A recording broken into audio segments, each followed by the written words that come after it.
Hi, ನಾನು Sandeep from tech in Kannada. ಎಲ್ಲರಿಗೂ ಇವತ್ತಿನ ಭಾನುವಾರದ ಟೆಕ್ ನ್ಯೂಸ್ಗೆ ಸ್ವಾಗತ. ಪ್ರತಿ ವಾರದಂತೆ ಈ ವಾರನೂ ಕೂಡ ಕೆಲವೊಂದು ಇಂಟ್ರೆಸ್ಟಿಂಗ್ ಟೆಕ್ ನ್ಯೂಸ್ ಎಲ್ಲ ಇದೆ. ಇವತ್ತಿನ ಮೊದಲ ಟೆಕ್ ನ್ಯೂಸ್ ಬಂದ್ಬಿಟ್ಟು ನಾವೆಲ್ಲರೂ ಕೂಡ ಮಿಸ್ ಇಂಡಿಯಾ ಕೇಳಿರ್ತೀವಿ, ಮಿಸ್ ವರ್ಲ್ಡು, ಮಿಸ್ ಯೂನಿವರ್ಸು ಎಲ್ಲದನ್ನು ಕೇಳಿರ್ತೀವಿ. ಆದರೆ ಇದೀಗ ಹೊಸದಾಗಿ Miss AI, Miss Artificial Intelligence ಅಂತ ಒಂದು ಕಾಂಪಿಟೇಷನ್ ನಡೆದಿದೆ. ಜಗತ್ತಿನ ಮೊದಲ ಮಿಸ್ AI ಕಾಂಪಿಟೇಷನ್ ಅಂತೆ. ಈ ಕಾಂಪಿಟೇಷನಲ್ಲಿ AI ಮುಖಾಂತರ ಜನರೇಟ್ ಆಗಿರುವಂಥ ಹುಡುಗಿಯರು ಪಾರ್ಟಿಸಿಪೇಟನ್ನು ಮಾಡ್ತಾರೆ.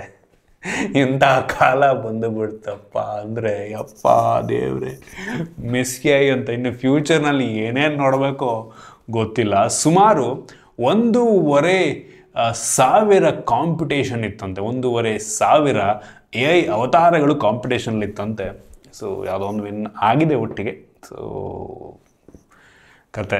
ಇನ್ನು ಮುಂದಿನ ಟೆಕ್ ನ್ಯೂಸ್ ಬಂದ್ಬಿಟ್ಟು, ಇದೀಗ ನಮ್ಮ ಭಾರತ ದೇಶ ಜಗತ್ತಿನ 2ನೇ ಅತಿ ಹೆಚ್ಚು ಸಂಖ್ಯೆಯ ಗೇಮರ್ಸ್ಗಳನ್ನು ಹೊಂದಿರುವಂಥ ದೇಶ ಅಂತೆ. ಸುಮಾರು 44 ಕೋಟಿ ಜನ ಗೇಮ್ಸನ್ನು ಆಡ್ತಾರಂತೆ. ಅಂದರೆ ಮೊಬೈಲ್ನಲ್ಲಿ ಆಡೋರೇ ಜಾಸ್ತಿ PC ಗೇಮ್ಸ್ಗಿಂತ.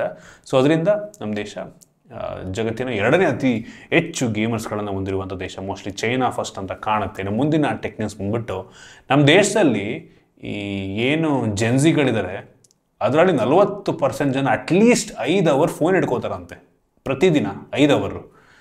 ಸೊ ಸ್ವಲ್ಪ ಕೇರ್ಫುಲ್ ಆಗಿರಿ ಆಯಿತಾ. ಹೌದು, ಮೊಬೈಲ್ ಹಿಡ್ಕೋಬೇಕು ಆಯಿತಾ, ನಮ್ಮ ವೀಡಿಯೋಗಳನ್ನ ನೋಡಬೇಕು ಅಂತ ಬೆಳಗ್ಗೆಯಿಂದ ಸಾಯಂ ತನಕ ಸ್ವೈಪ್ ಮಾಡ್ಕೊಂಡು ಕೂತ್ಕೊಳ್ಳೋದಲ್ಲ ಆಯಿತಾ. ಇನ್ನು ಮುಂದಿನ ಟೆಕ್ ನ್ಯೂಸ್ ಬಂದ್ಬಿಟ್ಟು, ಇಷ್ಟು ದಿನ ಓಲಾದವರು ಅವರ ಅಪ್ಲಿಕೇಶನಲ್ಲಿ ಗೂಗಲ್ ಮ್ಯಾಪ್ಸನ್ನು ಯೂಸ್ ಮಾಡ್ತಿದ್ರಂತೆ. ಇದೀಗ ಓಲಾದವರೇ ಇನ್ನೋಸ್ ಆಗಿ ಡೆವಲಪ್ ಮಾಡಿರುವಂಥ ಓಲಾ ಮ್ಯಾಪ್ಸನ್ನು ಯೂಸ್ ಮಾಡ್ತಾರಂತೆ. ಹೆಂಗಿದೆಯೋ ಗೊತ್ತಿಲ್ಲ. ಇನ್ನು ಮುಂದಿನ ಟೆಕ್ ನ್ಯೂಸ್ ಬಂದ್ಬಿಟ್ಟು, ಈ ಐಫೋನಲ್ಲಿ ಗೂಗಲ್ ಮ್ಯಾಪ್ ಏನಿದೆ ಅದರಲ್ಲಿ ಇದೀಗ ಸ್ಪೀಡ್ ಲಿಮಿಟ್ ವಾರ್ನಿಂಗನ್ನು ಕೊಡುತ್ತಂತೆ. ನೀವು ಗೂಗಲ್ ಮ್ಯಾಪ್ ಹಾಕೊಂಡು ಹೋಗ್ತಾ ಇದ್ದೀರಾ ಅಂದರೆ ನೀವು ಸ್ಪೀಡ್ ಕ್ರಾಸ್ ಮಾಡಿದ್ರಿ ಅಂದರೆ ವಾರ್ನಿಂಗನ್ನು ಕೊಡುತ್ತಂತೆ. Interesting feature. ಇನ್ನು ಮುಂದಿನ ಟೆಕ್ ನ್ಯೂಸ್ ಬಂದ್ಬಿಟ್ಟು, ಮೈಕ್ರೋಸಾಫ್ಟ್ ಅವರು ಚೈನಾದಲ್ಲಿ ಅವ್ರದ್ದು ಏನು ಕಂಪನಿ ಸ್ಟಾಫ್ಗಳಿರ್ತಾರೆ, ಮೈಕ್ರೋಸಾಫ್ಟ್ ಸ್ಟಾಫ್ಗಳು ಚೈನಾದಲ್ಲಿ, ಅವರಿಗೆ ನೀವು ಯಾರು ಆ್ಯಂಡ್ರಾಯ್ಡನ್ನು ಯೂಸ್ ಮಾಡಬೇಡಿ, ಐಫೋನ್ ಯೂಸ್ ಮಾಡಿ ಅಂದ್ಬಿಟ್ಟು ಸಜೆಷನ್ನ ಕೊಟ್ಟಿದ್ದಾರಂತೆ ಆಯಿತಾ. ಸೊ ವರ್ಕ್ ಪ್ಲೇಸಲ್ಲಿ ಐಫೋನ್ ಮಾತ್ರ ಯೂಸ್ ಮಾಡಬೇಕು, ಆಂಡ್ರಾಯ್ಡ್ ಯೂಸ್ ಮಾಡೋಂಗಿಲ್ಲ ಅಂತ. ಮೋಸ್ಟ್ಲಿ ಆ್ಯಂಡ್ರಾಯ್ಡ್ ಸ್ವಲ್ಪ ವಾಲ್ನರಬಲಿಟಿ ಅಂದರೆ ತುಂಬ ಬೇಗ ಹ್ಯಾಕರ್ಸ್ಗಳಿಗೆ ಸಿಗಾಕೊಂಡ್ಬಿಡ್ತೀವಿ ನಮ್ಮ ಆ್ಯಂಡ್ರಾಯ್ಡ್ ಯೂಸರ್ಸ್ಗಳು ಅಂದ್ಬಿಟ್ಟು ಆ ರೀತಿ ವಾರ್ನಿಂಗ್ ಕೊಟ್ಟಿದ್ದಾರೆ ಅಂತ ಕಾಣುತ್ತೆ. ಇನ್ನು ಮುಂದಿನ ಟೆಕ್ ನ್ಯೂಸ್ ಬಂದ್ಬಿಟ್ಟು, ಈ ಐಫೋನ್ 16 ಸೀರೀಸಿಗೇನೋ 40 ವ್ಯಾಟ್ ಫಾಸ್ಟ್ ಚಾರ್ಜಿಂಗ್ನ ಆಪಲ್ನವ್ರು ತೊಗೊಂಬರ್ತಾರೆ ಅಂತ ಹೇಳಲಾಗ್ತಾ ಇದೆ. ಗೊತ್ತಿಲ್ಲ, ಕನ್ಫರ್ಮೇಷನ್ ಇಲ್ಲ, ಬರತನಕನೂ ಹೇಳೋಕ್ಕಾಗಲ್ಲ. ಈ ವರ್ಷವೂ ಅದೇ ಸ್ಲೋ 27 ವ್ಯಾಟ್ ಕೊಟ್ಟರು ಕೊಡ್ಬೋದು, 40 ವ್ಯಾಟಿಗೆ ಜಾಸ್ತಿ ಮಾಡಿದ್ರು ಮಾಡ್ಬೋದು, ದೇವ್ರಿಗೆ ಗೊತ್ತು. ಇನ್ನು ಮುಂದಿನ ಟೆಕ್ ನ್ಯೂಸ್ ಬಂದ್ಬಿಟ್ಟು, ಫೈನಲಿ ಸ್ಯಾಮ್ಸಂಗ್ ಅವರು ಗ್ಯಾಲಕ್ಸಿ ವಾಚ್ ಅಲ್ಟ್ರಾನ ಲಾಂಚ್ ಮಾಡಿದ್ದಾರೆ. ಇದು ನೋಡೋದಕ್ಕೆ ಒಂದು ರೀತಿ ಆಪಲ್ ವಾಚ್ ಅಲ್ಟ್ರಾ ರೀತಿಯಲ್ಲೇ ಇದೆ, ಒಂದು ಥರ ಆಯಿತಾ. ಬೆಲ್ಟೆಗಿಲ್ಟೆಲ್ಲ ಸಿಮಿಲರ್ ಡಿಸೈನಲ್ಲಿದೆ.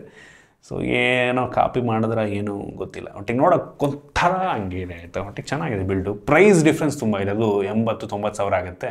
ಸ್ಯಾಮ್ಸಂಗ್ ಅವ್ರದ್ದು 60 ಸಾವಿರ ಆಗುತ್ತೆ. ಇನ್ನು ಮುಂದಿನ ಟೆಕ್ ನ್ಯೂಸ್, ಸ್ಯಾಮ್ಸಂಗ್ ಅವರು ಗ್ಯಾಲಕ್ಸಿ ರಿಂಗ್ ಏನೋ ಲಾಂಚ್ ಮಾಡಿದ್ರು. ಆದರೆ ನಮ್ಮ ದೇಶದಲ್ಲಿ ಸದ್ಯಕ್ಕಂತೂ ಲಾಂಚ್ ಆಗೋ ಸೂಚನೆಗಳು ಕಾಣ್ತಿಲ್ಲ ಆಯಿತಾ. ಗ್ಲೋಬಲಾಗಿ ಲಾಂಚ್ ಮಾಡಿದ್ದಾರೆ, ಅಮೆರಿಕಾ, ಯುರೋಪ್ ದೇಶಗಳಲ್ಲಿ ಬರ್ಬೋದು. ನಮ್ಮ ದೇಶದಲ್ಲಿ ಸದ್ಯಕ್ಕೆ ಗ್ಯಾಲಕ್ಸಿ ರಿಂಗ್ ಬರುವುದು ಡೌಟ್ ಅಂತ ಅನ್ನಿಸ್ತದೆ. ಮೋಸ್ಟ್ಲಿ ನೆಕ್ಸ್ಟ್ ವರ್ಷನೋ ಅಥವಾ ಸ್ವಲ್ಪ ಲೇಟಾಗಿ ಲಾಂಚ್ ಆದರೂ ಆಗಬಹುದು. ಇನ್ನು ಮುಂದಿನ ಟೆಕ್ ನ್ಯೂಸ್ ಬಂದ್ಬಿಟ್ಟು, ಆಪಲ್ನವರು ಅವರ ಆಪಲ್ ವಾಚ್ SE ಏನು ಅಫೋರ್ಡಬಲ್ ವಾಚ್ ಇದೆ, ಅದನ್ನು ಅಫೋರ್ಡಬಲ್ ಮಾಡೋದಕ್ಕೆ ಪ್ಲಾಸ್ಟಿಕ್ ಬಾಡಿಯನ್ನು ನೆಕ್ಸ್ಟ್ ಯೂಸ್ ಮಾಡ್ಬೋದು ಅಂತ ಹೇಳಲಾಗ್ತಾ ಇದೆ.